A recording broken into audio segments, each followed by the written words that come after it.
Hello friends, যারা B Ed second সেমিস্টারে আছো, বিএড একটা পরীক্ষা দেবে, তাদের জন্য একটা গুরুত্বপূর্ণ প্রশ্ন এসেছে। দেখো, এটা 1, 2, 3 সেকেন্ড হাফ, ঠিক আছে? সেকেন্ড হাফের যে কোর্সটা আছে সেখান থেকে এই প্রশ্নটা তুলে নিয়েছি। এই প্রশ্নটা অনেক ইম্পর্টেন্ট আছে আমাদের জন্য। তোমরা এটা দেখো বিএডে তো এরকমই সাধারণত ছেলেমেয়েরা পড়াশোনা করে না, পরীক্ষার 10 দিন আগে পড়াশোনা করে। যাই হোক, তাদের স্বার্থে হোক কিংবা আমার কিছু বন্ধু আছে যারা এখনও স্ক্যানার কিংবা বইতে কিছু কিনেনি, তাদের স্বার্থে হোক, ওদের জন্য, তোমাদের জন্য, সবার জন্য আমি সবার স্বার্থে এই ভিডিওটি বানাচ্ছি। তোমরা দেখো আর নোট করে নেবে, ঠিক আছে? এটা অনেক ইম্পর্টেন্ট আছে। চলো, শিখন কার্য কী? শিখন কার্যে বিভিন্ন চলকগুলির ভূমিকা ব্যাখ্যা করুন, ঠিক আছে? এটা হলো 22 আর 2 হতে পারে, তাই না? চলো, আমি নোট তৈরি করে দিই।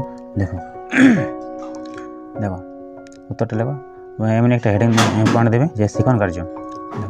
শিখন কার্য অথবা টাস্ক অফ বা কাজ বোঝাই বাস্তব সংস্কৃতি শিক্ষক সম্পাদন করে থাকেন।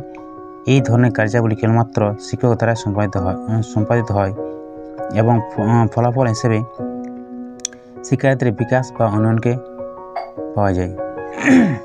ঠিক আছে, এটা হলো শিখন কার্যের সংজ্ঞা বা ভূমিকা, যা বলবে সংজ্ঞা, ঠিক আছে, বা কাকে বলে।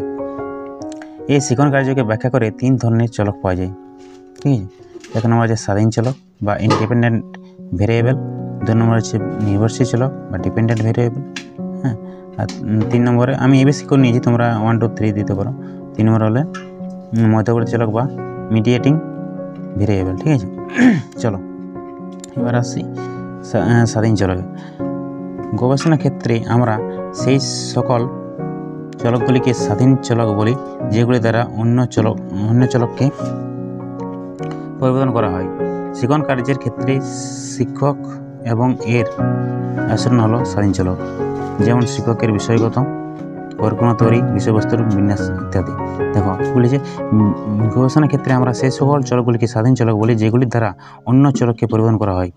শিখন কার্যের ক্ষেত্রে শিক্ষক এবং এর আচরণ হলো স্বাধীন চলক, যেমন শিক্ষকের বিষয়গত পরিকল্পনা তৈরি, বিষয়বস্তুর বিন্যাস ইত্যাদি। আমার হাতে লেখাটা অনেক খারাপ, আমার যদি বুঝতে না পারো আমার কথাটা শুনে তোমরা নোট করে নেবে, ঠিক আছে?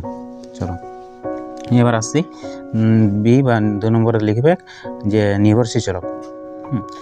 সাধারণত গবেষণায় আমরা সেই চলকগুলিকে নির্ভরশীল চলক বলি যেগুলি পরিবর্তিত করা হয় বা যেগুলি পরিবর্তিত হয়।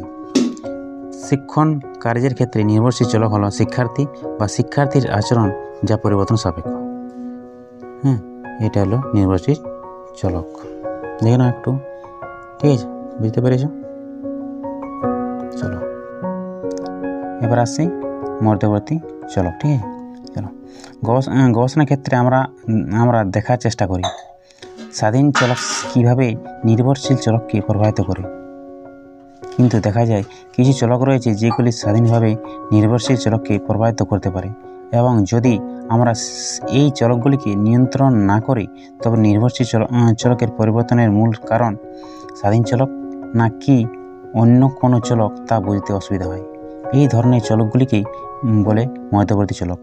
সাধারণত গবেষণার ক্ষেত্রে আমরা স্বাধীন চলককে নিয়ন্ত্রণ করে থাকি। বুঝতে পারলে? দেখো, আমি আরেকবার পড়ে দিচ্ছি। গবেষণার ক্ষেত্রে আমরা দেখার চেষ্টা করি স্বাধীন চলক কীভাবে নির্ভরশীল চলককে প্রভাবিত করে, কিন্তু দেখা যায় কিছু চলক রয়েছে যেগুলি স্বাধীনভাবে নির্ভরশীল চলককে প্রভাবিত করতে পারে, এবং যদি আমরা এই চলকগুলিকে নিয়ন্ত্রণ না করি তবে নির্ভরশীল চলকের পরিবর্তনের মূল কারণ স্বাধীন চলক না কি অন্য কোনো চলক তা বুঝতে অসুবিধা হয়।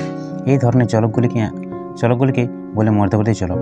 সাধারণত গবেষণার ক্ষেত্রে আমরা স্বাধীন চলককে নিয়ন্ত্রণ করে থাকি, ঠিক আছে? এবার একটা লাস্টে আছে, শিখন কার্যে আমরা যে ধরনের চলক আছে নির্ভরশীল ও স্বাধীন, সেগুলি ছাড়াও মধ্যবর্তী চলকও থাকে। উদাহরণস্বরূপ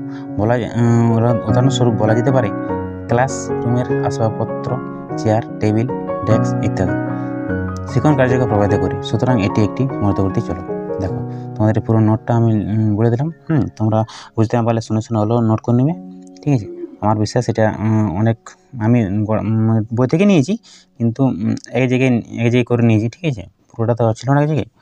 যাই হোক, আমি পুরো নোট লিখে দিয়েছি, তোমরা নোট করে নেবে, ঠিক আছে? আর এটা পড়াশোনা করবে।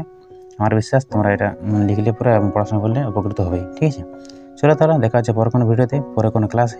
আমি এরকম বিএডের কিছুদিন বিএডের একটা প্লে লিস্ট তৈরি করে দেবো, ঠিক আছে? সেখানে বিএডের বিভিন্ন যাবতীয় প্রশ্ন তো আমি আপলোড করবো, ঠিক আছে? চলো, আর ভালো লাগলে একটা লাইক তো করবেই, সাথে সাবস্ক্রাইবও করে দেবে, ঠিক আছে? কারণ আমি আপলোড করার সাথে সাথে তোমরা নোটিফিকেশন পেয়ে যাবে। চলো তাহলে, টাটা।